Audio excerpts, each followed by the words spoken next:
Ako ang inyong Lolo Pael at ito ang aking kwento. Nawawalang kasambahay. Cora, ano ba yung parang uling sa braso mo, ha? Oo nga la, ngayon ko lang nakita yan teka, meron pa sa ilalim mo. At saka, ang dami naman yan Lola. Paano po yan? Ay nako, kayo talaga maglolo. Nadisgrasya kasi ako sa hagdanan nung nakaraang araw. May bit-bit akong laundry dito sa kanan kong braso. Nakagani rin pwesto, Kaya pagbagsak ko, ayun, tumama ako dun sa matigas na bahagi ng laundry basket. Yan ang resulta. Ikaw talaga matanda ka. Bakit hindi ka nag-iingat?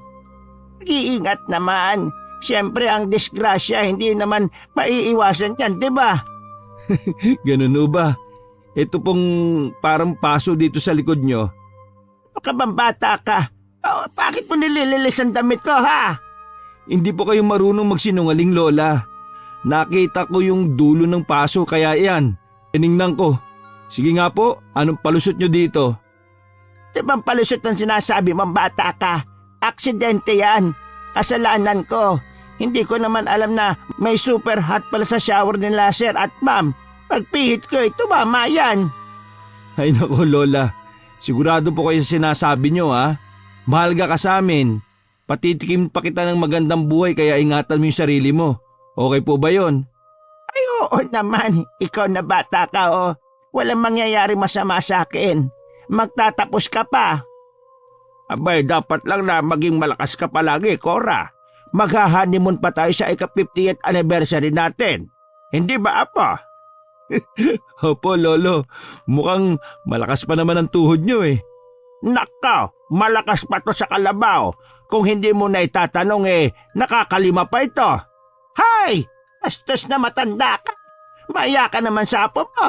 Nariyan pa naman si Joshua sa tabi mo, Gaya ng mga nakasanayang linggo, tuwing umuwi ang lola Cora nila ay napupuno ng asaran na tawanan ang kanilang simpleng tahanan. Lingguhan din kasi kung umuwi si Marlon mula sa pananatili sa bayan. Doon siya nag-aaral ng pagkapulis habang sumasideline na kargador sa palengke tuwing madaling araw. Ingat ka doon palagi Lola ha. Text mo ako palagi. Sabi ko naman kasi sa iyo huwag ka na doon magtrabaho Masyado malayo tapos lingguhan ka pa kung umuwi. Okay na yon, iho. Mas mataas namang di hamak ang sahod ko doon. Kailangan natin ng pera lalo't graduating ka na. Kaya nga po, kaya ko naman na po ito Lola Next month OJT ko na. Kahit papaano may allowance na ako doon. Maiipon ko na yon hanggang maipasa ko na yung exam at maging ganap na pulis na ako. Sobra akong proud sa iyo, Apo. Pagbutihin mo lang ang buhay mo, ha? Huwag mong pababayaan ang sarili mo. Kailangan ka pa ni Joshua at ng lola mo. Siyempre saka ikaw din. Pagkatapos ko nito hindi ko na kayo papayagan ng mga tulong. Oras na yon para mag-relax ka naman. Promise, babawi ako sa inyong tatlo. Ngayon pa lang alam kong gaganda ang buhay mo, Apo. Salamat sa pagsisikap mo, ha? Hindi po Salamat po sa pagsisikap nyo ni Lolo. Kung hindi nyo kami inaluga at pinagmalasakitan ni Joshua, hindi ko po mararating kung anong meron ako ngayon. Parang hinaplos ang puso ni Marlon nang makita ang pagsungaw ng luha sa mga mata ng kanyang lola. Matamis itong ngumiti sa kanya at niyakap siya. Lagi naman siyang yumayakap dito. Pero nang mga sandaling yon, kakaiba ang kabang bumubundol sa dibdib niya. Malalakas yun at hindi niya din may paliwanag kung bakit. Nang bitiwan niya ang kanyang lola ay tinitigan siya nito. Kung wag ka na po kaya muna pumasok ngayong linggo. Total, sem break namin. Dito na lang tayo. Tulungan natin si Lolo sa bukid para makapag-bonding din tayong pamilya. Ay nako, Apo.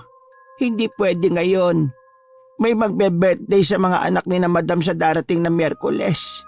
Hindi ako pwedeng mawala doon dahil isa ako sa inaasahang magluluto. Hindi na ba talaga kita mapipigilan, Lola? Hayaan mo. babawi ako sa inyo, ha?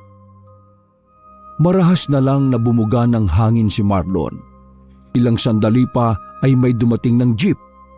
Sumakay na ito kaya't wala na siyang magawa kung hindi ang ihatid na lang ito ng tanaw. Kumaway pa ito sa kanya nang may matamis ng ngiti sa mga labi. Napilitan siyang iguhit ang malungkot ng ngiti sa kanyang labi at kumaway na din. Tumatanda na talaga tayo, tol. Kita mo si Lola Cora, oh. Nung isang araw lang ang lakas-lakas.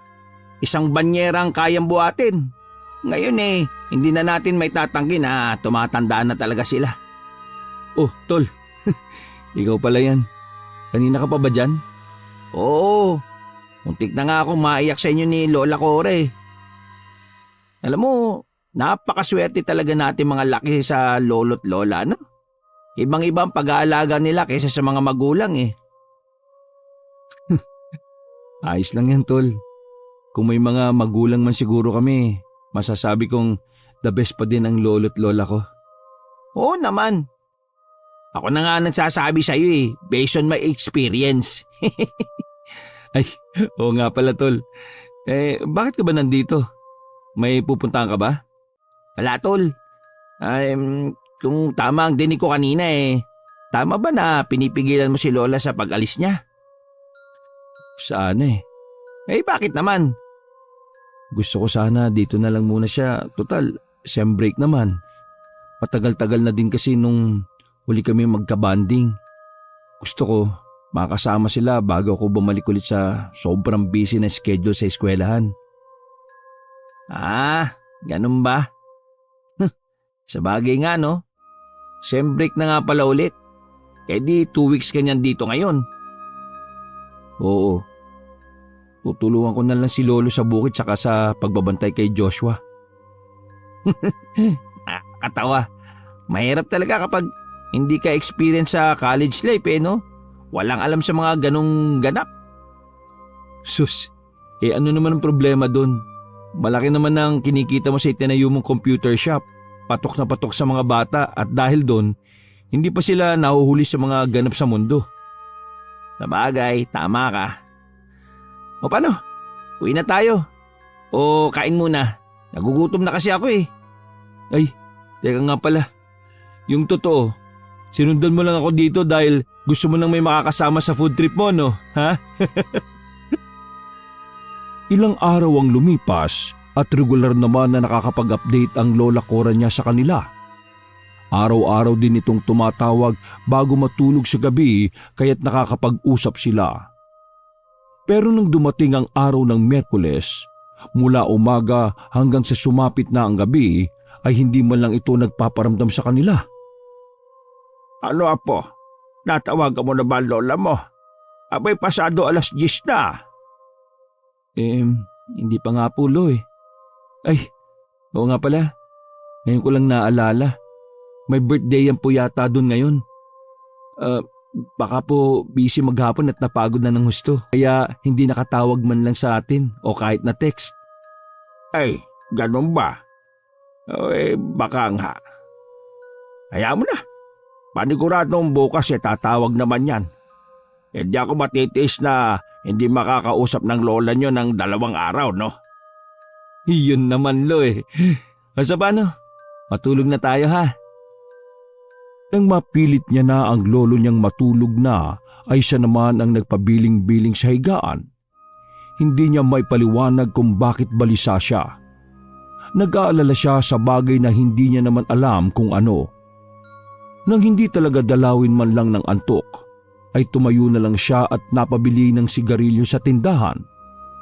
12:00 pa naman yun nagsasara. Bibili na din siya ng kapit asukal para bukas.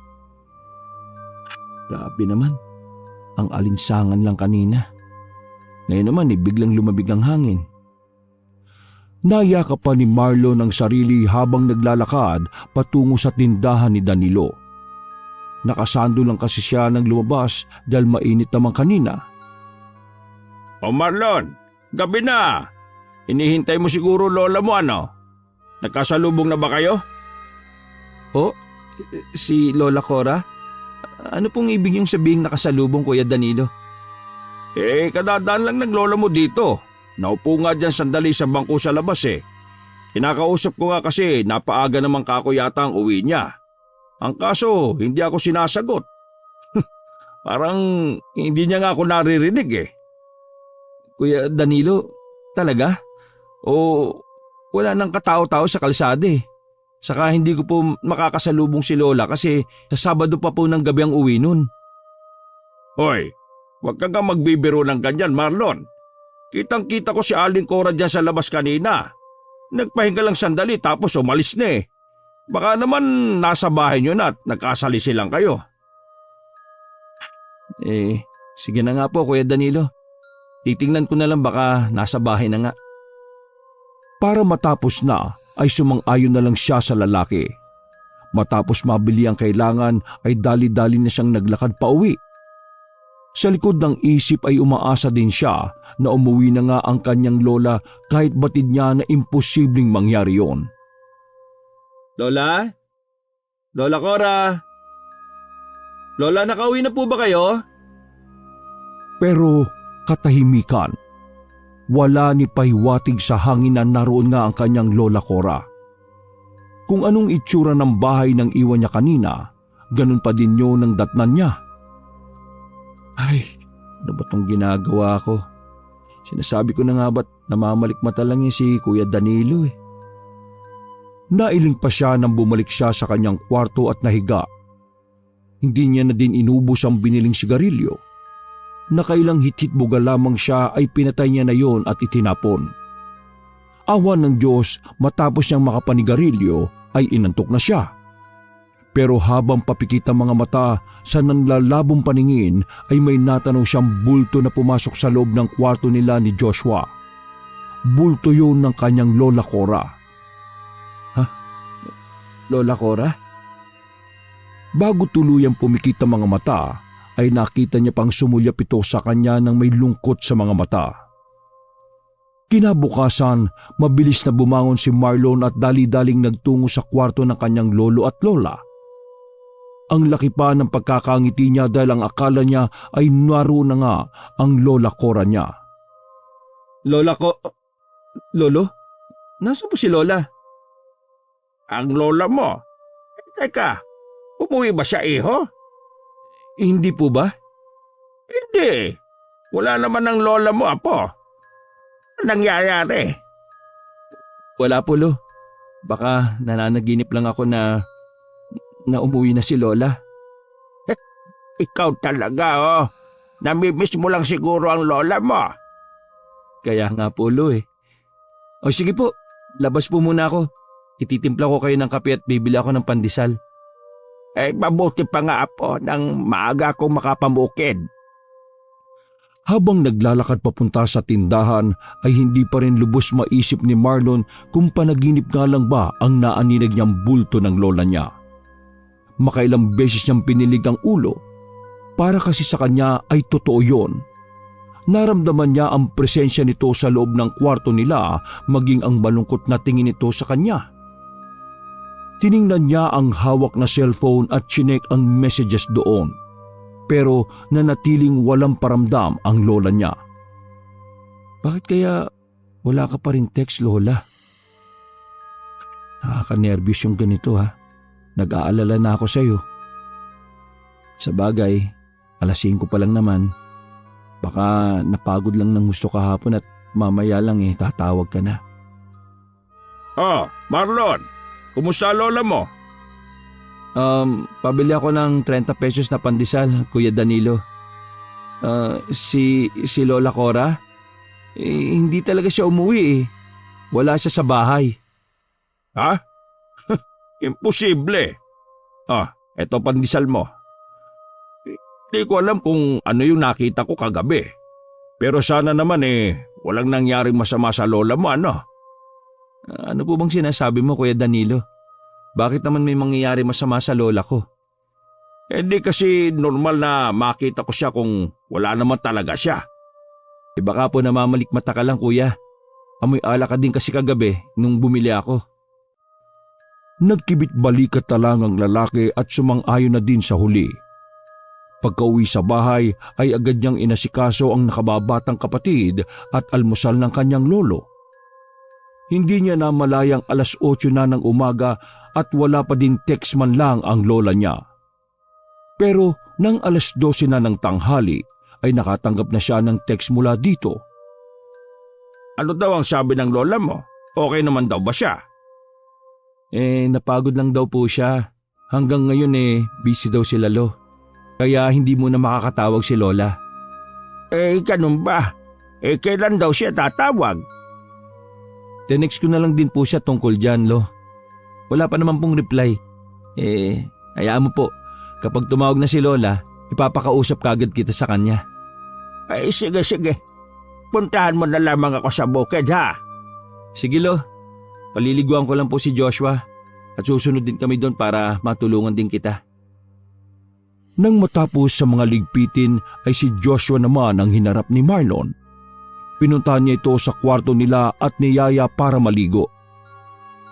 Ayoko, kuya. Gusto ko si Lola Cora. Lola Cora magpaligo sa akin. Joshua, wala pa si Lola. Sa Sabado pa uuwi yun, di ba? Maligo ka na para makalabas tayo. Pupunta tayo sa bukid. Iwan Lola Cora dito bahay? Ano bang sinasabi mong iiwan? Halika na nga, maligo ka na. Iyon no, Lola Cora. Hindi nagawang ibaling agad ni Marlon ang ulo sa parte ng kwartong itinuturo ni Joshua. Parang nagtaasan kasi ang balahibo sa batok niya nang mapansin ang pagkatulala ng kapatid doon.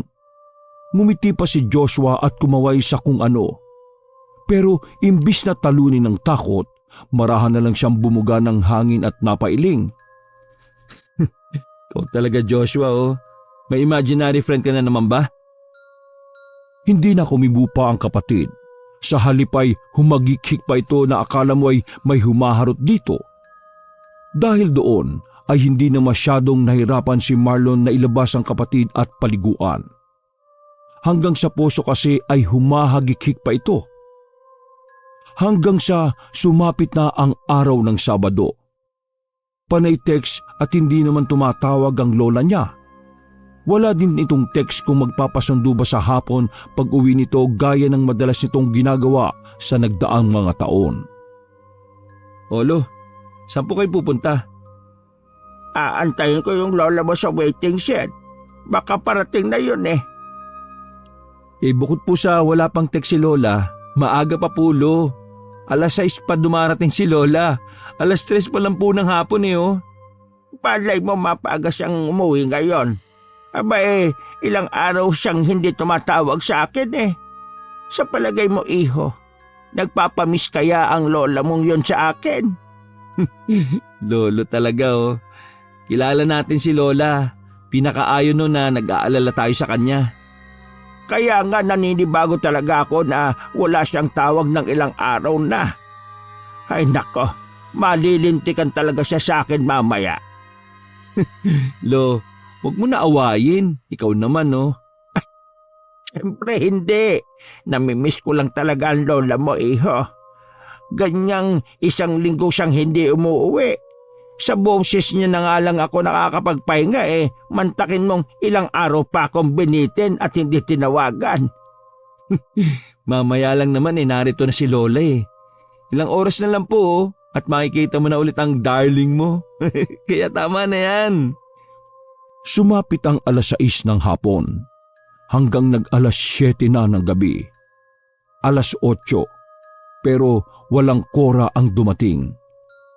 Hindi na mapalagay si Marlon sa kakaparoot parito at panayang dut-dut niya sa hawak na cellphone pero unattended na ang number ng lola niya. Apo, kinakabahan na talaga ako. Hindi kaya na-disgrasya ang sinasakyan jeep ng lola mo? Lo, wag ka muna mag-isip ng ganyan. Kung may ganun nga pong mangyayari, malalaman natin. Tatawagan tayo kagad kasi nasa emergency contact ako ni Lola Sa abo ba ng lola mo? Wala kang contact? Wala nga po Ayaw ibigay ni Lola dahil kabilin-bilinan din daw sa kanila na bawal ipamigay yung number ng mga amo niya sa ibang tao. Ano palang gagawin natin ngayon, Apo? Siguradong hindi ako makakatulog dito sa kakahintay sa lola mo. Hayaan mo po, Lo. Pupunta ako ngayon dun sa bahay ng amo ni Lola. Sigurado ka ba, Apo? Gagabihin ka ng husto niyan. Yun na nga rin po eh. O sige, ganito na lang. Kapag wala pa siya hanggang bukas, maaga na lang po akong aalis para puntahan yung bahay ng amo niya. Sa ngayon, Lo, kumain ka na muna. Hindi ka pa naghahapunan eh. Hintayin ko nga ang lola mo, Apo. O sige, kayo. Bahala po kayo. Alam niyong mas magagalit yun lalo kapag nalaman niya na hindi pa kayo kumakain ng ganitong oras, ha? Walang nagawa ang lolo niya nang yakagin niya na ito papasok sa bahay at idiretso sa lamesa. Inasikaso niya ang pagkain nito at sinamahan lang ito doon. Sa likod ng isip niya, alalang-alala na siya sa lola niya. Alam at ramdam niyang may hindi tamang nangyayari. Kinabukasan, Ano? Hindi mo si Lola Cora? Tapos hindi mo pa makontak? Nako, ano kaya nangyari? Kaya nga gaya ng dati, ipapakiusap ko muna sa iyo si Lolo at Joshua. Pupuntahan ko lang yung bahay ng amo ni Lola at magtatanong ako doon. Yun lang ba? Oo naman, pre. Huwag kang mag-alala, babantayan ko sila. Ngayon ka na ba aalis? Oo, sana eh. O siya, sige na. Mag-iingat ka, ha. Isama mo na si Lola Cora pa uwi, ha. kahit nasa biyahe na ay hindi pa din siya sumusuko sa pagtawag sa numero ng kanyang lola. Umaasa na isang beses ay magriring yon at sasagutin ni Lola Cora niya. Puyat siya at wala pang tulog. Hindi siya makatulog dahil sa labis na pag-aalala. Kada may tutunog sa labas ng bahay nila ay napapatayo siya para tingnan kung ang lola niya na ba yun. Pero kadalasan ay asong gala o mga dagalang ang naabutan niya. Sino ba yan? At hinayaan yung makapasok sa bakura namin, ha?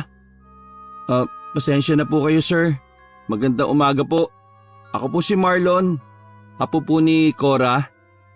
Itatanong ko lang sana kung... Ay, kinako. Kahapon pa umuwi lola mo.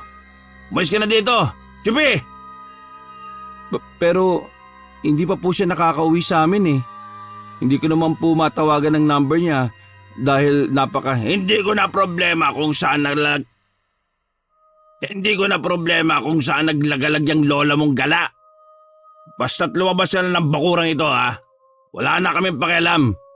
Hindi ba maintindihan yon, ha? Sige na. Umalis ka na at naabala mo na ako. Imbis matutulog na yung tao eh. Lihim na lang na naikuyom ni Marlon ang mga kamao. Nang tingnan niya yung katulong na nagbukas sa kanya ng gate kanina, ay hindi to makatingin ng diretso sa kanya. Kakaibang kaba ang nararamdaman niya ng mga sandaling yun. Body sa body language ng babae, may inililihim ito at kinatatakutan. Sige po. Aalis na ako. Salamat po sa oras nyo. Habang naglalakad palabas, ay iniisip na ni Marlon kung paano ang gagawin niyang strategy para malaman kung ano ang talagang nangyari sa lola niya. Miss, salamat ha. Kung hindi mo mamasamain, may cellphone number ka ba? Tumango naman ang babae. Hindi pa man siya nakakapagsalita, ay sinabi na niya sa kanya ang number. Halos 3 numerong inulit lang naman ang number nito, kaya't nasa ulo niya yun hindi pa man nailalagay sa cellphone niya. Salamat miss ha. Ite-text kita mamaya. Pero nagsabi ito na wala daw siyang load at sobrang istrikto daw ng boss nila sa paggamit ng cellphone. Huwag ka mag-alala, paloload lang kita. Maghihintay ako kung kailan mo pwede mahawakan ng cellphone mo. Alanganing ngumiti ang babae sa kanya. Nang malakas na sumigaw ang lalaki sa loob ay dali-dali na nitong isinara ang pintuan. Tiimbagang na umalis si Marlon sa harapan ng mataas na gate. Sa halip na umuwi na ay dumiretso siya kaagad sa barangay para mag-request na matingnan ang CCTV na nasa tapat ng bahay ng amo ng lola niya. Ano? Ano pong ibig niyo sabihin? Malinaw na hindi pa lumalabas ang lola ko sa bahay na yon? Nasa loob pa po siya pero ang sabi ng amo niya sa akin umuwi na daw. Pero mariin siyang tinanggihang tulungan ng mga pulisya. Humanap muna daw siya ng mga matitibay na ebidensya na magpapatunay na nasa loob nga niya ang lola niya. Hindi daw sila basta pwede pumasok sa loob ng bahay ng isang piloto gayong wala silang hawak na search warrant. Alam niya naman yon dahil criminology ang inaaral niya. Sadyang nadadala na siya ng emosyon at ng damdamin niya kaya siguro ganun na lang siya kung magdesisyon at matuliro. Ano ka ba naman, Marlon? Relax. Hindi ganitong training na itinuturo sa'yo. Kailangan mo maging kalmado para makapag-isip ka ng tama. Okay. Nagpasya siyang umuwi muna. Ngayon na sigurado siyang hindi pa lumalabas ang lola niya, kailangan niyang alamin kung bakit hindi ito pinapauwi. At ang matindi pa, ay nagsisinungaling sa kanya kanina yung lalaking lasing na nasa malaking bahay. Pre, kumusta? Anong balita? Komplikado. Tinatago nila sa amin si Lola, pre. Ha? Tinatago? Bakit naman nila yung gagawin? Hindi ko nga rin alam eh. Sabi ng amo niya, wala na daw doon. Kagabi pa daw umuwi. Wala naman dito. Kaya nagpasya akong mag-request na tingnan yung CCTV sa barangay. Tapos, hindi naman lumalabas kahit minsan yung lola ko. Hindi kumibo si Pedro pero nanatili itong tulala at parang may iniisip. Tila naging balisa din ito. Gayunpaman, ay mas focus si Marlon sa sarili niyang damdamin kaya hindi niya pinansin ang kakaibang reaksyon ng kaibigan. Bakit nila tinatago si Lola sa amin? Mga siraulo yun. Hindi ako papayag na gawin nila yung kay Lola. Anong plano mo niyan? Mag-iisip pa ako, pre. Babawiin ko si Lola sa kanila. Ganyang hindi ako magagawang tulungan ng pulis maliban sa pagpa-file ng missing person.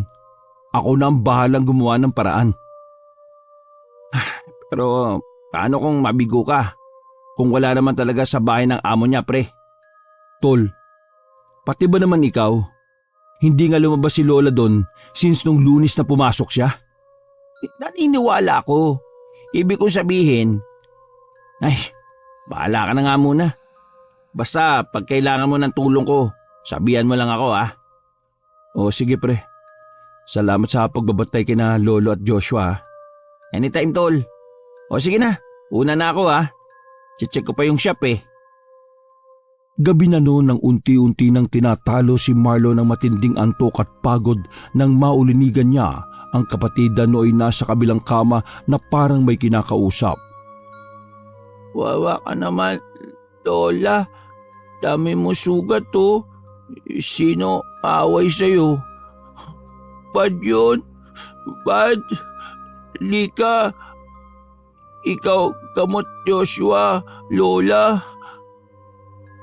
Nang tingnan niya ang kapatid, ay nakita niya na parang may hinahaplos ito sa hangin habang nakahiga.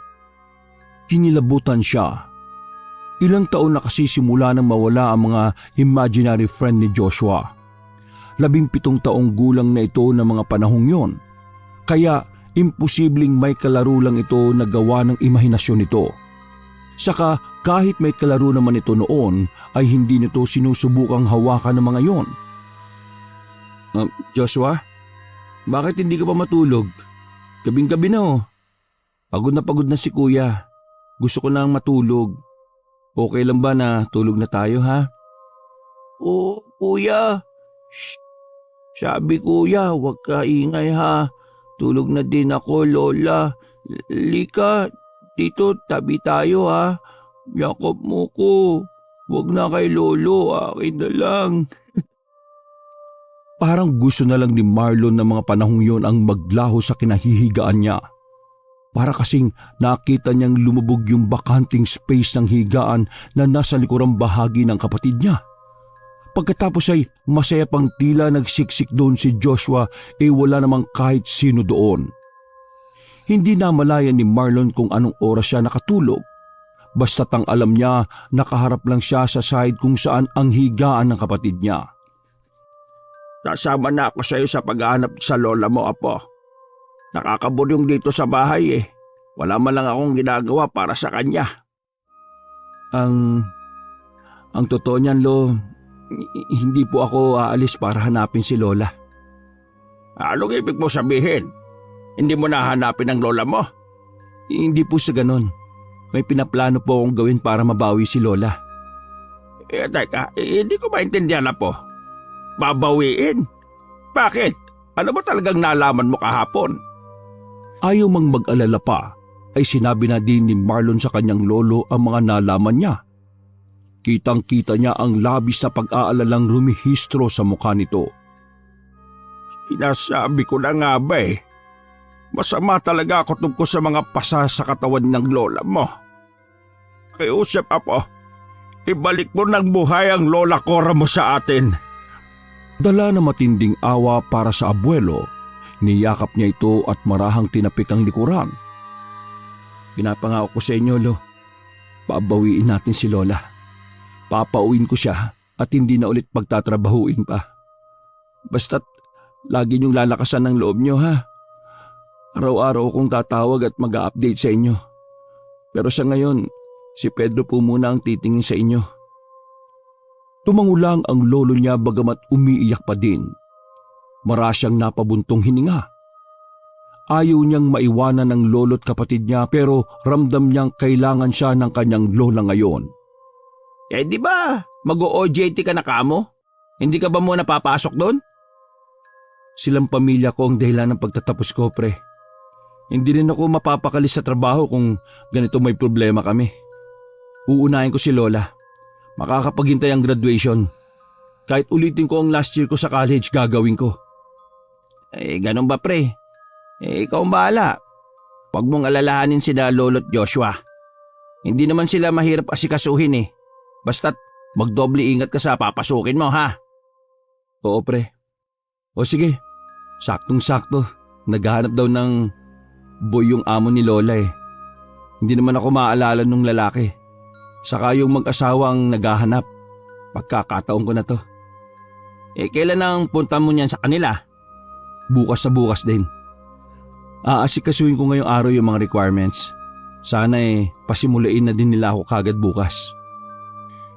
Kinagabihan niya na isipang magpaalam sa kapatid na si Joshua. Pagpasok niya pa lang sa kwarto nila ay kakaibang lamig na ang sumalubong sa kanya. Nayakap niya ang sarili. Nakabukas naman pala yung bintana kaya malamig eh. Hindi ka ba nilalamig, Joshua? Nakatutok pa sa iyo yung electric fan at naka number 3?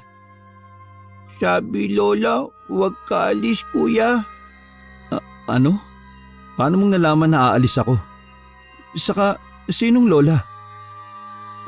Cora. Lola Cora. Nakakausap mo si Lola Cora? Paano wala naman siya dito. Andito. Dito, Lola. Tol, hindi pa umuwi si Lola. Nag-i-imagine ka na naman ba, ha? Lalo mo lang pinabibigat ang damdamin ko eh. Andun, Lola. Iyak siya. Huwag ka daw alis. Hindi na nakapagtimpi pa si Marlon.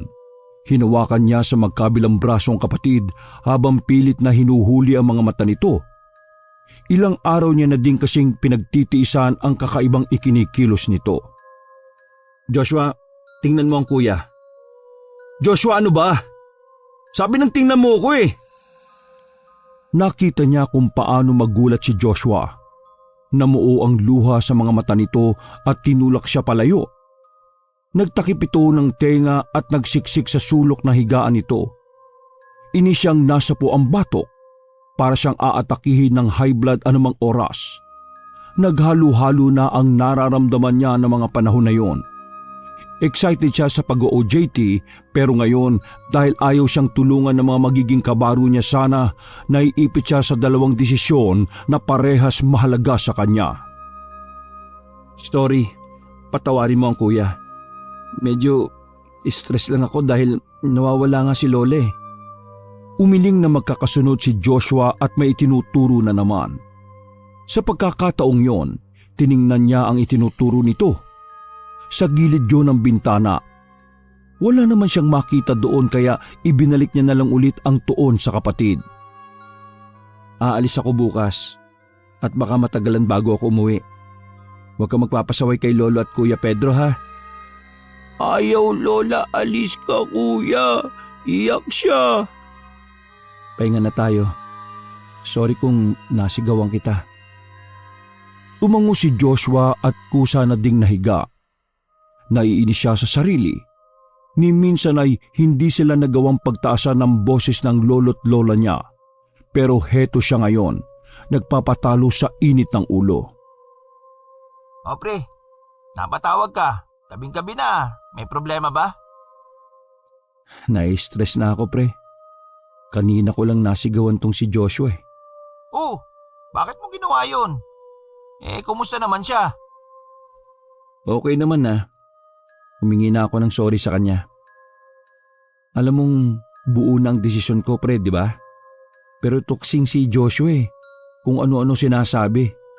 Ilang araw na siyang ganito. Hindi ko magets pre. Ano pang ibig mo sabihin? Sinasabi niya na nasa bahay daw si Lola. Umiiyak at ayaw akong paalisin. Paano nangyari yun? Iniisip ko baka lumalala na yung lagay niya eh. Baka dahil to sa matagal na hindi pag-uwi ni Lola. Maging si Lolo, tahimik na din. Pre, naiintindihan kita. Hindi madali ang pinagdaraanan ng pamilya mo ngayon. Pero yung tungkol kay Joshua, hindi yun dahil sa kalagayan niya. Totoo sinasabi niya sa'yo. Ha? Anong ibig mong sabihin? Totoo ang sinasabi niya sa'yo. Nasa bahay niyo talaga si Lola Cora. Pre naman, pati ba naman ikaw? Pasensya na pre ah. Wala naman akong balak na sabihin sa'yo to eh. Hindi ko kasi ma-distinguish kung ang lola mo nga ba ang presensyang nararamdaman ko sa bahay niyo. Hindi ko naman nakalain na nakikita pala ng kapatid mo ang presensyang yon. Ayoko sana makadagdag pa sa isipin mo yung tungkol sa bagay na to pre. Hindi ko alam kung makakatulong na maalaman nung may ligaw na kaluluwa sa bahay nyo at binabantayan niya ang lolo't kapatid mo. Sandaling nagloading si Marlon. Napaisip at pilit niya inuunawa ang mga sinabi ng kaibigan. Saka palang nag-sink in sa utak niya ang pinakamabigat na katotohanan sa likod noon. Hindi. Pre, sana naman. Sinasabi mo bang patay na ang lola ko? Imposible yun. Buhay pa siya. Buhay pa siya, pre. Saka, paano mong nasabi na si lola yun? Teka, may third eye ka ba? Totoo ba yung mga ganong kakayahan? Hindi kita pipilitin maniwala. Ayoko ding alisin ang pag-asa mo na buhay pa si Lola Cora. Maging ako, gabi-gabi kong dasal yan. Pero naniniwala din ako sa kakayahan ko. Ewan ko ha. Hindi ko din alam pre. Kung totoo man na nawala na nga si Lola, paano ko tatanggapin yun? Anong nangyari sa kanya? Yan ang hindi ko masasagot sa ngayon pre. Ang alam ko lang, mabigat ang presensya ng kaluluwang yun. May mabigat siyang daladala. Pinaghalong lungkot at galit.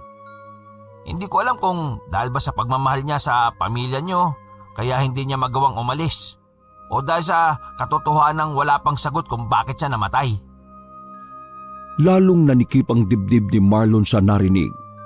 Parang mauubos ang hangin sa baga niya sa labis na sakit na nararamdaman. Tuluyang bumagsak ang kanina niya pa tinitimping luha. Ayaw niyang paniwalaan pero paano niya may papaliwanag yung mga iilang pagkakataon na may weirdo din siyang naranasan sa bahay nila. Tulungan niyo ako makausap siya, pre. Kung totoong si Lola yun, tulungan niyo akong resolbahin ang nangyaring ito sa kanya. Susubukan ko ang makakaya ko, pre. Pero kung ako sa'yo, nariyan si Joshua.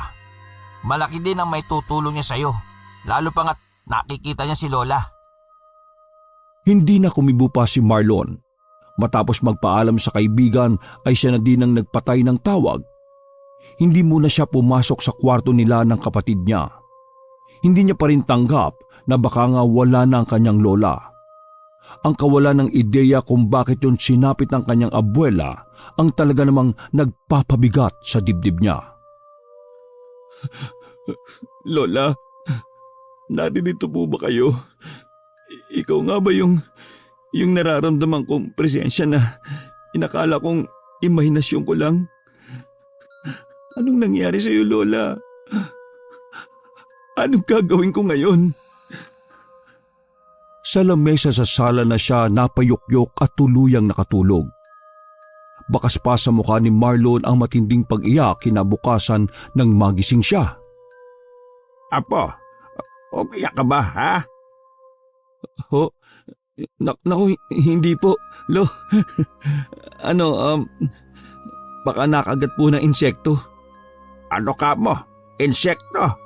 Abay, kakaibang insekto yan, apo. 2 mata mo ang pinamaga. Kaya nga po eh. Pero okay na din po yan para pantay. Magsishades na lang po ako. Ay, oo nga pala. Ngayon ka mo aalis, hindi ba? Opo, Lo. Bakit po? Pasensya ka na sa akin, iho, ha? Pakiramdam ko wala akong lakas para magtrabaho. Huwag niyo na pong isipin yon. Ako na po ang bahala sa lahat. Kung gusto niyo po magpahinga muna kayo. Lumito lang po muna kayo sa bahay. Maraming salamat, apo, ha? Mag-iingat ka sa pupuntahan mo. Maghihintay ako sa inyo ng lola mo. Tanging mapait ng ngiti lang ang itinuon ni Marlon sa kanyang lolo Joaquin. Matapos magagahan ay saktong dumating din ang kaibigan niyang si Pedro. Nagkakaunawan silang nagpalitan ng tingin. Nang pumasok na sa loob ng kwarto niya si Lolo Joaquin, ay sabay nilang pinuntahan si Joshua at kinausap. Joshua, nasan si Lola Cora? Wala. Labas siya eh. Ay, ganun ba? Anong sinasabi sa'yo ni Lola? Pantay niya ako. Laro kami. Hindi na siya alis, kuya. Ha? Hindi na daw siya aalis? Umiling si Joshua at matamis na umiti bago ulit bumalik sa paglalaro. Niyaya na din siya ulit sa labas ni Pedro at doon masinsinang kinausap. Sa palagay ko, hindi sinasabi ni Lola sa kapatid mo yung totoong nangyari sa kanya eh. Ni walang ideya si Joshua na kaluluwa na lang ng Lola Cora niyo yung nakikita niya.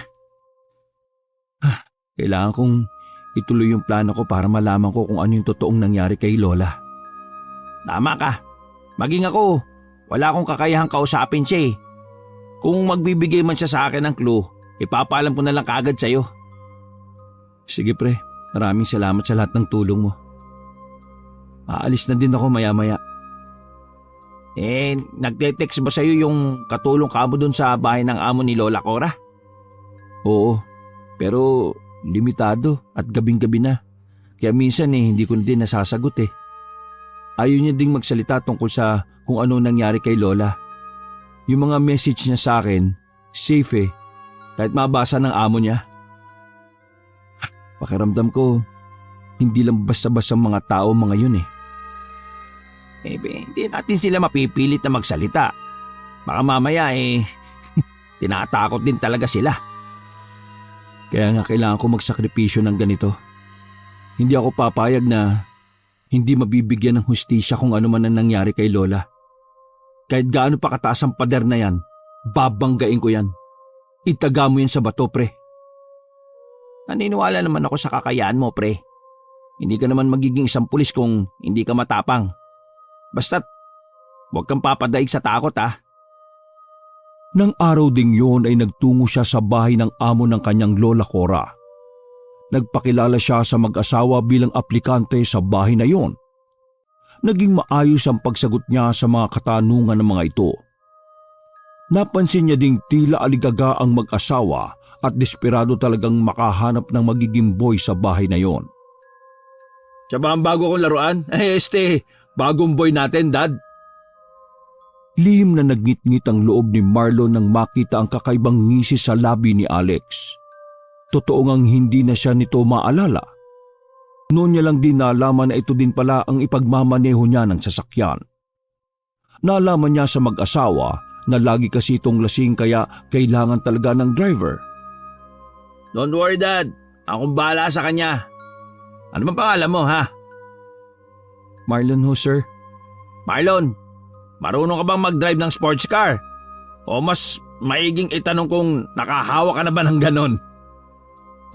Hindi pa po, sir. Maswerte ka. Makakapag-drive ka na nun ngayon. Makakapagdala ka pa ng babae kung gugustuhin mo. Don't worry. Pwede mong gawin yon. Hindi siya kumibo. Naiirita siya sa pagsasalita nito, lalo na nang akbayan pa siya at igiya sa parking. Doon ay ipinakita ni Alex sa kanya ang koleksyon nito ng mamahaling kotse at ilang motor. Tunay ngang nakakamangha ang mga yon para sa iba. Pero ni katiting na excitement ay walang naramdaman si Marlon. Mas lamang sa kanya ang kagustuhang paaminin ng lalaki kung nasaan ito dinala ang lola niya at ano ang ginawa nito. Oo nga pala. May cellphone ka ba? Meron no, sir. Akin na. Ano? Maigpit ako sa paggamit ng cellphone eh. Alam mo na, for privacy purposes. Pero hindi ho ba't privacy ko din ito? Kakaiba din ang tapang mo ah. Gusto ko yan. Lumalaban. Pero Nang bigla na lang nitong kuhain mula sa kamay niya ang cellphone. Ngumisi pa ito sa kayong binuksan. Pero dahil picture lang ng dahon ang nasa wallpaper niya, may passcode din naman ito kaya wala itong makitang kung ano doon.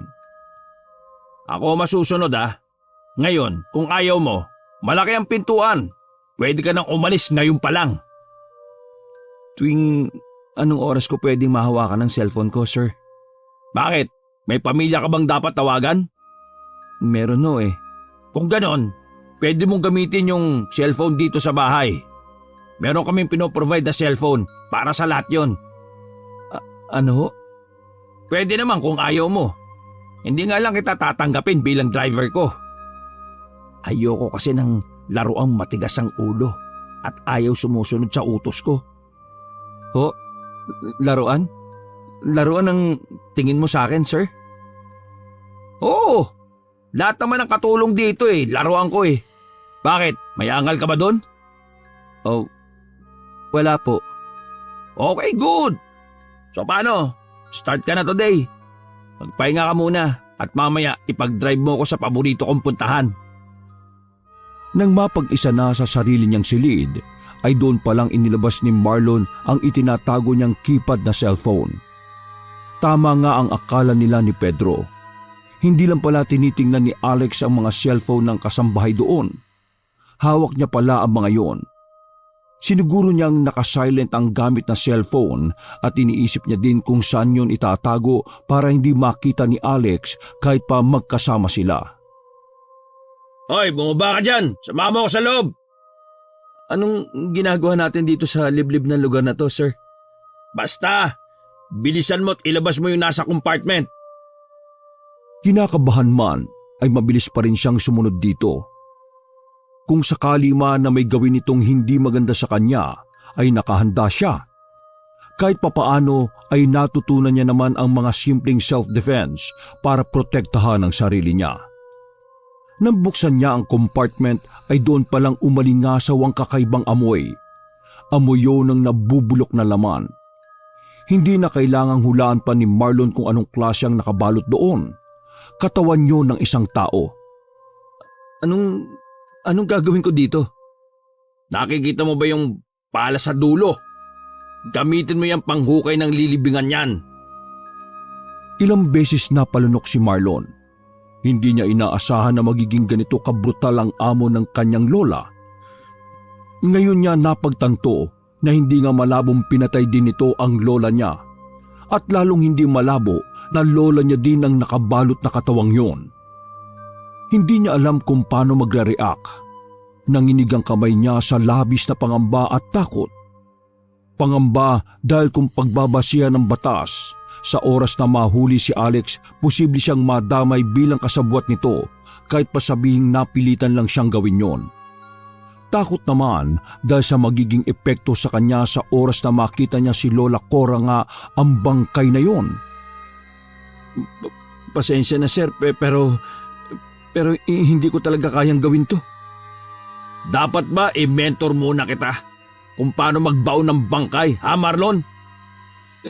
Kahit i-mentor mo ko, hindi ko makakasanayan na maglibing ng bangkay. Sino bang bangkay na yan? Isang matandang suwail at pakialamera. Pinakayoko nang sinusubong ako sa mga magulang ko eh. Pinuputulan ko talaga ng dila. Isang matinis na tunog ang bigla na lang umugong sa tenga ni Marlon nang marinig ang sinabi nito. Pakiramdam niya, lahat ng dugo sa katawan niya ay umakyat na sa ulo niya. Napasulyap siya sa bangkay na nakabalot sa puting kumot at halos nagkakatas na sa kulay itim na likido. O bakit para ka nakakita ng multo? Sige na, bitbitin mo na yan at iakyat dun sa burol. Pero para siyang tuluyang nabingi. Maraan niyang nilapitan ng bangkay at wala sa sariling kinalasang pagkakatali doon. Oh, anong ginagawa mo? Gusto mo siyang makilala? Nang tumambad sa kanya ang mukha ng bangkay ay hindi niya na yun makilala. Lobo na ang katawan at kulay itim na din ang balat. Gayunpaman ay nakakasiguro siyang hindi yun ang Lola Cora niya. Mahaba kasi ang buhok noon, samantalang gupit lalaki naman ang buhok ng lola niya. Ano? Okay ka na ba? Now cut the crap at buhati mo na yung bangkay na yan. Bilisan mo! Ikinagulat niya ang bigla na lang pag-igkas ng paa ni Alex. Muntik siyang matamaan noon kung hindi lang siya mabilis na nakaiwas. Hindi ako nakikipagbiruan sa iyo, Marlon, ha? Sinasayang mo ang oras ko eh. Kung hindi mo ibabaon yan, pwes, isasama kita dyan. Ano? Gusto mong barilin kita? Sir, ibaba niyo po yan. Ayaw mong sumunod sa akin, ha? Gugustuhin mo bang maging libingan mo na rin ang lugar na ito? O ikaw ang maglilibing? Pamili ka! Bilisan mo! Maglilibing na lang ako, sir. Akma nang itatago ni Alex ang baril nang bigla nito ulit yon itutok sa kanya at walang babalang pinisilang gatilyo. Ang buong akala ni Alex ay katapusan niya na ng mga sandaling yon. Sa unang pagkakataon ay natakot siyang mamatay. Pero isang malakas na halakak mula kay Alex ang sunod na pumailan lang sa kabuuan ng lugar na yon. Wala palang bala ang baril nito. Grabe ka naman matakot, Marlon. Naubusan ka na ng dugo sa mukha, oh. Mukhang mag-i-enjoy ako makipaglaro sa'yo. Lihim na naikuyom ni Marlon ang kamao. Kung maagaw niya lang mula dito ang baril, siguradong sigurado siya na babalahan niya yon at ipuputok dito hanggang sa maubos ang bala nun. Oh, wow. What's with that look, ha? Ano, papatay mo ako? Pinapatay mo na ba ako sa isip mo? That's it. Like that. Nababaliw ka na. Ano? Baliw? Tama ka. Pero hindi pa ako ganito mabaliw, Marlon. Dahil kapag namabaliw ako, ito, lalagyan ko to ng magasin. Lalagyan ko to ng bala. Ngayon, inuubos ko ang bala nito sa isang tao. Mula ulo hanggang paa. At alam mo ba ang nakaka-excite? Isang bala kada isang araw hanggang sa magmakaawa siyang patayin ko na.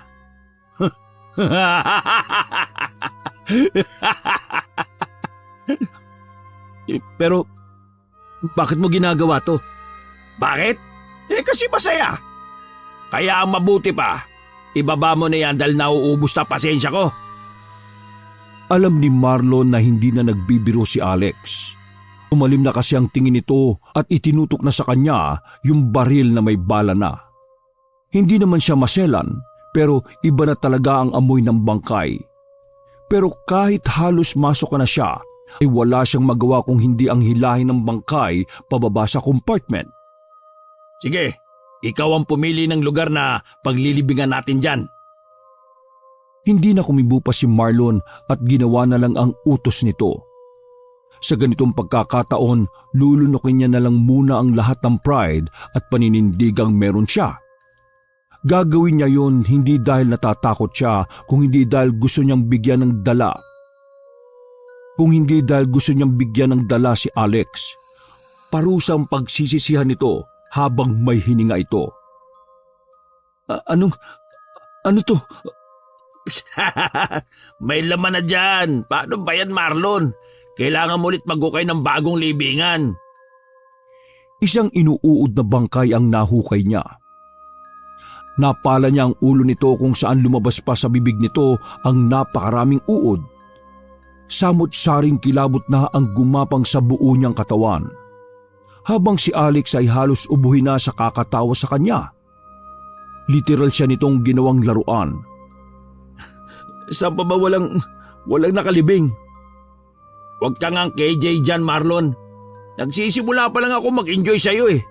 Kung ako sa'yo, bilisan mo ang pagpili ng lupa at paghukay para hindi tayo abutin ng gabi dito. Pero pwede ko namang isama na lang siya dito, di ba? Hindi! Hindi naman ganun ang larong ginagawa natin ngayon eh. Gusto mo, ikaw na lang ang sumama dyan, ha? Isang malakas na putok ang umalingaw-ngaw. Halos mapalod sa lupa si Marlon dahil sa gulat. Ramdam na ramdam niyang dumaan ang bala noon sa gilid ng ulo niya. Hindi na masasayang yung susunod kong putok, Marlon. Ayoko na matigas ang ulo. Bago tinakmang muli ang hukay ay lihim itong inalaya ng dasal ni Marlon.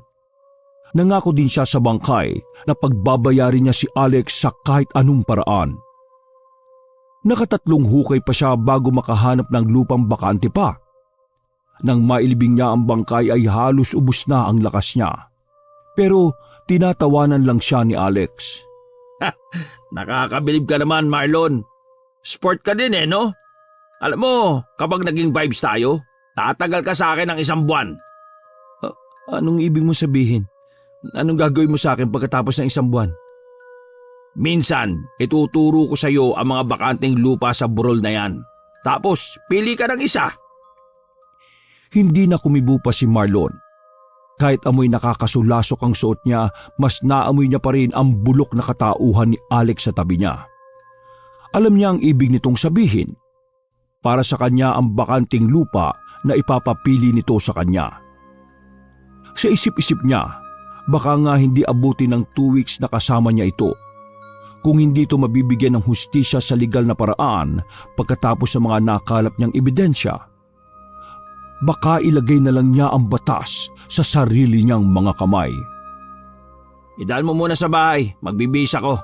Magbihis ka din ha, magpagwapo ka dahil may bonus ka sa akin.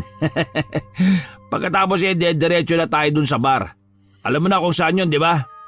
Teka, naalala mo pa ba o nakakalimutan mo na dahil sa takot? Tandang-tanda ako, sir. Saka sinong natatakot? Mas takot ako sa buhay na demonyo kaysa sa mga inosenteng taong pinatay lang. Yan! Gustong-gusto ko yung mga humor mo, Marlon eh. Kuwang-kuwa mo ang inis ko eh.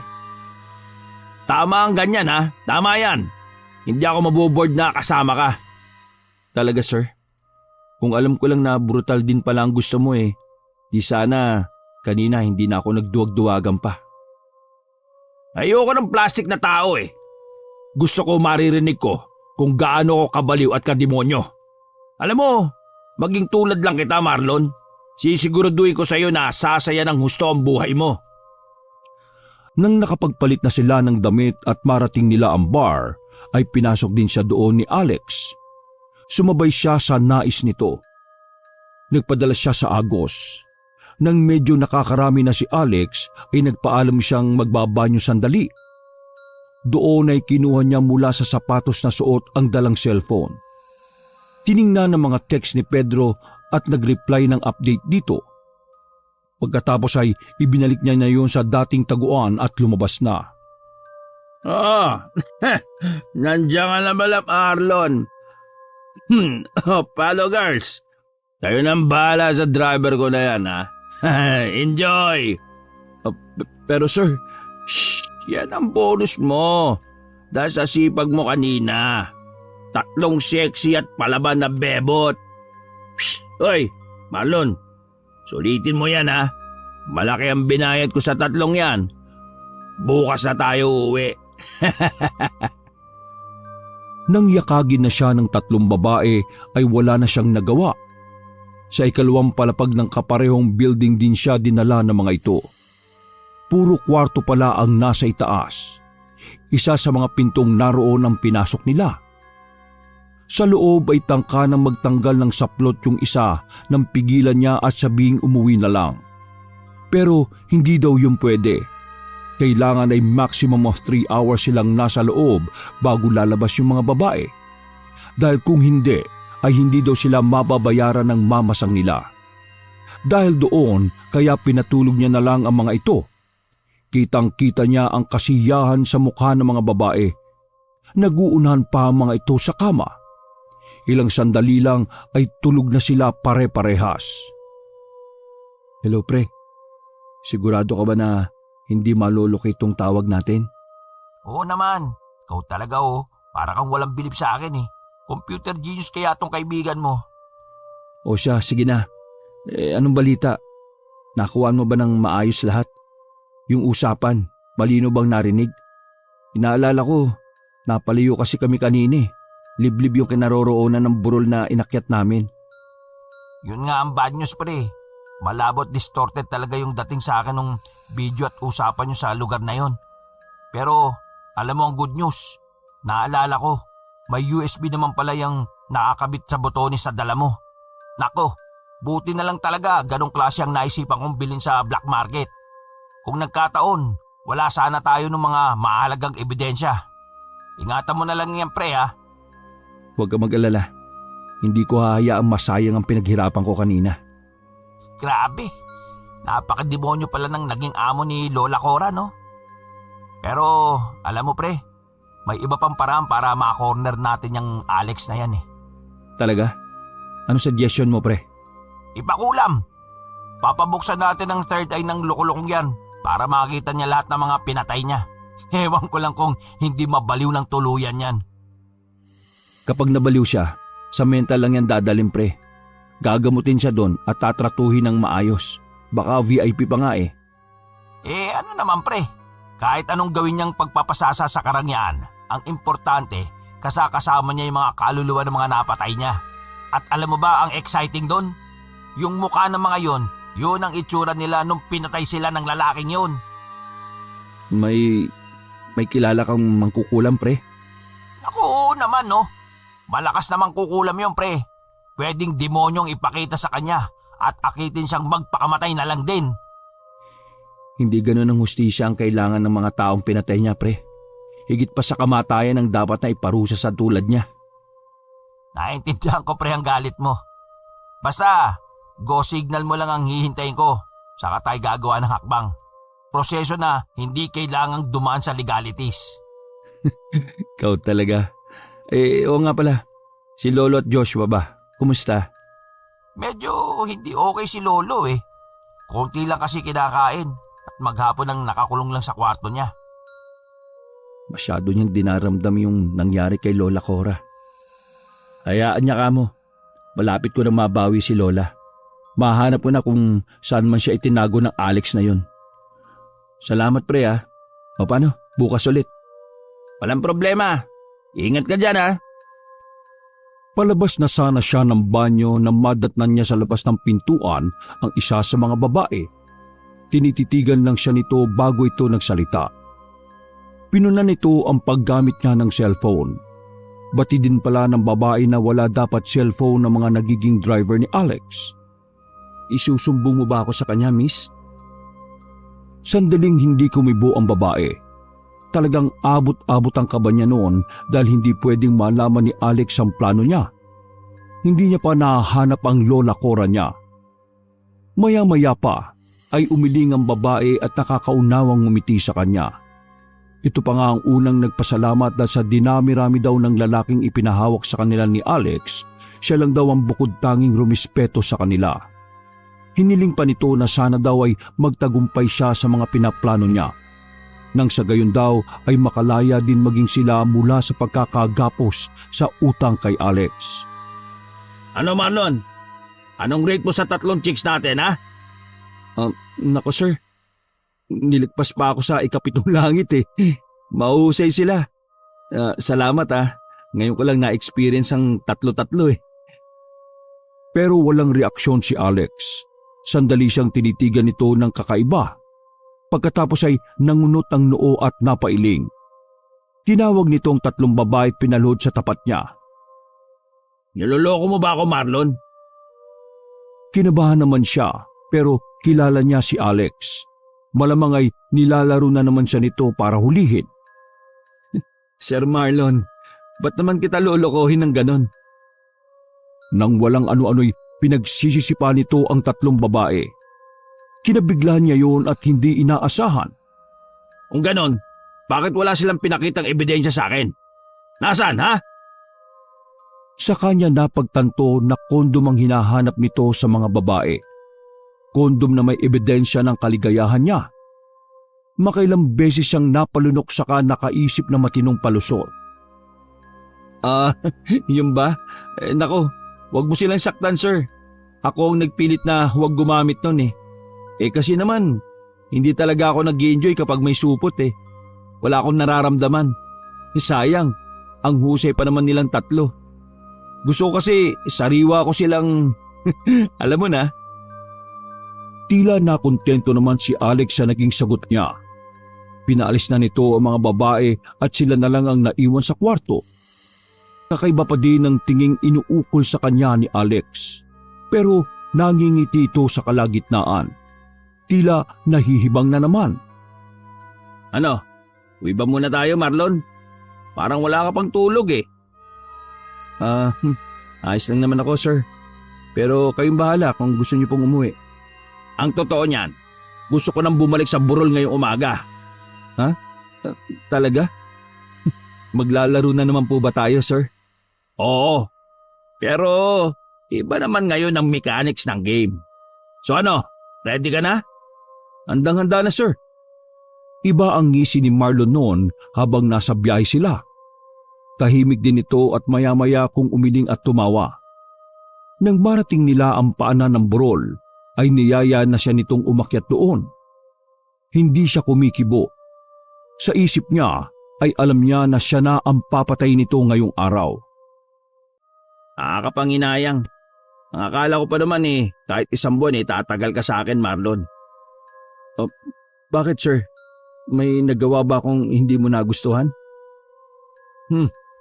Teka muna. Pag-iisipan ko pa kung sasakay ako sa laro mo, Alam mo kasi, Marlon, Isang malakas na suntok sa sikmura ang ibinigay nito sa kanya. Halos pangapusan siya doon ng hininga. Tuluyang napalod sa lupa si Marlon habang maigpit na hawak ang tiyan na naninikip sa sobrang sakit. sa ating dalawa, ako lang dapat ang nagpapaikot ng tao at naglalaro. Pero kahapon, pinaniwala mo kung totoo ka ha? Nakakatawa, hindi ba? Masyado ako naging kampante sa'yo. Ang akala mo yata ikaw na ang karma na makakapigil sa akin, ano? Isang sipa naman ang naramdaman niyang tumama sa ulo niya. Namanhid ang buo niyang mukha sa lakas ng puwersa noon. Pagbangon niya ulit ay nahilo na siya. Kasunod noon ay naramdaman niya ang mainit na likidong tumulo mula sa ilong niya. Marami yon. Sayang ka. Wala ka malang napala sa pagsama mo sa akin. Ni bayad, wala ka pang natatanggap Paano ba yan? Mula sa bulsa nito ay inilabas nito ang isang cellphone.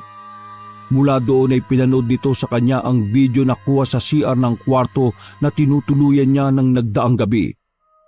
Nasa bandang itaas yun. Marahil ay sa mismong ilaw nakakabit. Kitang-kita doon ang pagtawag niya sa kaibigang si Pedro. Hanggang sa pakikipag-usap niya dito ay rinig na rinig din. Bilib na sana ako sa iyo Nalampasan mo na ang level 1. Ang masama, hindi ka na makakalis dyan. Pero pababaunan kita ng masayang alaala ni Lola Cora mo. Batid ni Marlon na kahinaan niya yon. Pero lagi niyang pinapaalala sa sarili ang bilin ni Pedro na huwag padadaig sa takot. Tinibayan niya ang sikmura sa mga maririnig pa lang. Alam mo kasi, yung lola mong yon, masyadong mabait eh. Sa lahat ng katulong namin siya lang ang bukod tanging nakakalabas at nakakauwi. Pero balik pa din ang balik. Binubugbog ko na't lahat-lahat pero hindi humihinto. Panay ang sabi na makikita ko din daw ang liwanag. E di, pinauna ko na siya sa liwanag. Akalain mong basambal man ako gabi-gabi ng rosaryo at mabubuting balita daw ng Diyos. Kaya ayun, binitin ko ng pakrus at ginawa kong target. Ang tagal nga mamatay ng lola mo eh. Tumigil ka na! Tumigil ka ng demonyo ka! Tumigil ka na! Hindi na siya nakapagtimpi at mabilis na sinugod si Alex. Hindi naman ito kumilos at tinayaan siya. Pinagsusuntok niya ang mukha nito pero wala itong ibang ginagawa kung hindi ang tawanan lang siya. Ganun nga Marlon, samahan mo ko sa impyerno. Samahan mo ko, pumatay ka din, patay mo ko. Hindi pa man siya nananawang sumuntok at isang malakas na putok na ang pumailan lang.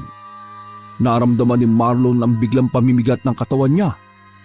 Pagtayo niya mula sa pagkakakubabaw kay Alex ay dumudugo na ang tiyan niya.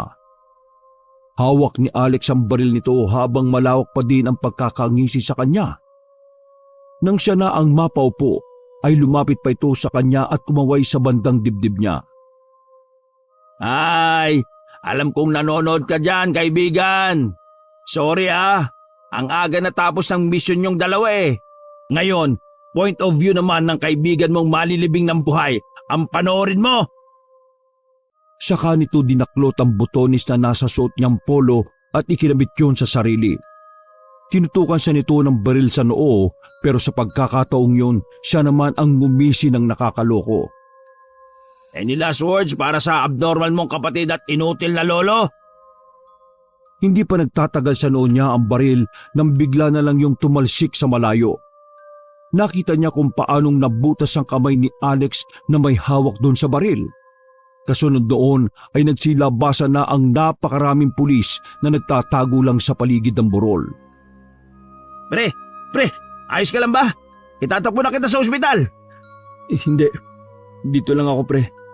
Gusto kong makita kung paano pusasan ang halimaw na yan. Sige, bungkalin niyo ang mga lupa dito. Makikita niyo kung gaano karaming nakalibing dito. At lahat yun ay kagagawa ng hayop na yan. Bitiwan niyo nga ako! Hindi niyo ba kilala kung sino ako Tatay ko lang naman na nagsusupply ng droga na pinapibenta niyo sa mga pinalalaya niyong adik. Dahil sa amin, kaya kumikita kayo at yumayaman. Tapos na ang kasamaan mo, Alex. Dumating na ang karmang magpapatigil sa'yo. Hindi! Wala makakapigil sa akin, Marlon. Huwag ka muna magdiwang. Bukas lang ay pakakawalan na nila ako. Takot lang na mga yan na mawala ng supply ng droga. Nang tuluyang dalhin ng mobil si Alex ay saka palang nakahinga ng maluwag sina Marlon at Pedro. Naiwan ang iba pang NBI sa lugar kasama ang soko at iba pang hanay ng mga kapulisan. Agad namang isinugod sa pinakamalapit na ospital si Marlon. Sa ambulansya pa lang ay nalapatan na siya ng paunang lunas. Mabuti na lang at wala daw natama ang major organ sa katawan mo. Ilang araw lang makaka-recover ka na at makakauwi. Sila Lolo at Joshua, alam ba nila? Hindi ko na sinabi pre. Ayoko makadagdag pa sa isipin nila. Salamat naman kung ganun. Ay, oo nga pala. Si Lola, nakita ba siya sa burol? Hindi pre, wala ang bangkay niya doon. Hanggang ngayon, pinapahanap pa din si Lola Cora. Higit sa 20 labi na pala yung nahukay doon sa burol Nakakalungkot dahil bukod sa matatanda, may mga bata din. Sahol pa sa demonyo yung taong yun. Napakarami niyang kinitil na buhay. Huwag ka magalala pre. bukod sa batas ng tao, padadalan din natin siya ng parusa galing impyerno. Si Lola, kailangan mahanap na si Lola, pre. Mahanap siya, magtiwala lang tayo. Ilang araw pa ang lumipas at nakalabas na ng ospital si Marlon. Nasa labas na sila ng ospital noon ng isang pamilyar na babae ang lumapit sa kanya. Ito yung babaeng kasambahay ni Alex na nagte-text sa kanya. Ito mismo ang nagsabi sa kanya kung saan po pwedeng itinago ni Alex ang lola niya. Pre, ano ka ba? Hindi pa tuluyang naghihilom ang sugat mo eh. Huwag kang tumakbo. Hoy! Pero hindi inintindi ni Marlon ang kaibigan. Tumakbo siya hanggang sa marating niya ang kwarto ni Alex. Nagpilit siya kahit may mga bantay. Dahil isa naman siya sa nakasolve ng malaking kasong yon, kaya pinagbigyan siya ng mga ito. Hoy pre, maghinay-hinay ka naman. Ayoko magstay na naman sa ospital at magbantay sa'yo ha, loko ka. Sa loob ay nahanap niya ang mga clue na sinasabi ni Ira, yung babaeng katulong doon dati. Sa loob ng malaking closet ni Alex nagtatago ang isang pintuan papasok sa isang tagong silid. Nang tuluyang makapasok yon, ay bumungad sa kanya ang isang ataol na gawa sa babasaging salamin. Sa loob noon nakalagak ang katawan ng isang matandang babae, ang kanyang Lola Cora. Tila sadyang ipinreserve ang katawan nito. Nasa ibabaw ng kamay nito ang isang Biblia. May hiwa ng krus sa noo at tinahipa ang bibig. Hindi. Lola! Lola Cora! Kasunod niyang dumating sa lugar si Pedro at ilang kapulisan na nasa labas lang kanina. Sa punerarya na dinala ang katawan ng lola niya matapos yung ma-retrieve ng mga kapulisan. Hanggang sa naiuwi na yon sa bahay nila ay hindi pa din siya makausap na maayos. Magpakatatag ka, Marlon. May mas nangangailangan ng lakas mo ngayon. Bakit sobrang unfair ng mundo, pre? Bakit yung mabubuting tao na may nagagawang mabuti sa kapwa ang madalas nagiging biktima ng mga demonyong nagkatawang tao? Siguro kaya sobrang sama ng mga tao dito. Kasi ang naiiwan palagi ay yung masasama. Sila ang nabubuhay at nakikinabang sa yaman ng mundong ito. Ganyang kapait ang katotohanan, pre. Mahirap tanggapin pero kailangan natin harapin. Hindi ako papayag na maging buhay. Tulungan ng ibang tiyong, pre. Hindi ako papayag. Makalipas ang isang linggo. Condolence, pre. Di ko alam kung gaano kapigat ang nararamdaman mo ngayon pero narito din ng tropa para damayan ka. Salamat sa inyo ha. Kahit papano naman, alam ko na masaya na si Lolo Joaquin dahil talagang nakasama niya si Lola ko. Hindi ko lang inaasahan na ganun kadali niya kaming iiwan.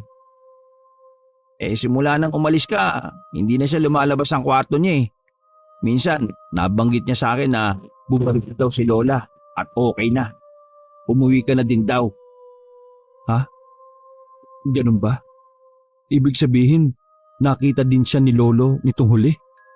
Oo, sa palagay ko gano'n na nga. Sobrang pagmamahal ng lola niyo sa inyo ang naging dahilan kung bakit nagagawa niya yun. Hindi niya kayo maiwan-iwan eh. Kahit sa mga huling araw niya sa mundong ito, hindi niya kami nagawang pabayaan.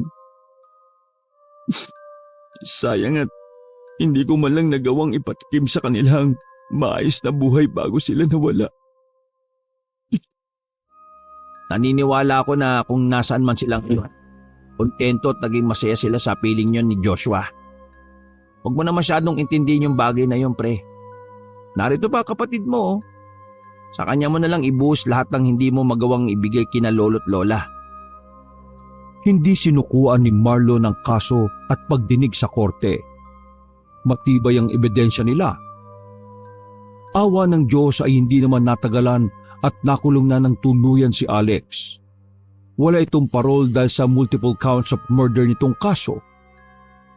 3 buwan ang matuling lumipas. Unti-unti nang bumabalik sa normal ang buhay ni Marlon at Joshua. nanatili muna ang kapatid niya kina Pedro tuwing nasa OJT training siya. Kapag umuwi naman siya ng Biyernes ng gabi, ay umuwi din ito doon. Pre, naalala ko lang. Hindi na din kasi natin napag-usapan eh. Paano mo naisip na gagana yung strategy mo kay Alex noon? Mahilig kasi siya makipaglaro, pre. Kaya nilaro ko yung laro niya sa paraang gusto niya. Hindi niya lang napansin na checkmate ko na pala siya.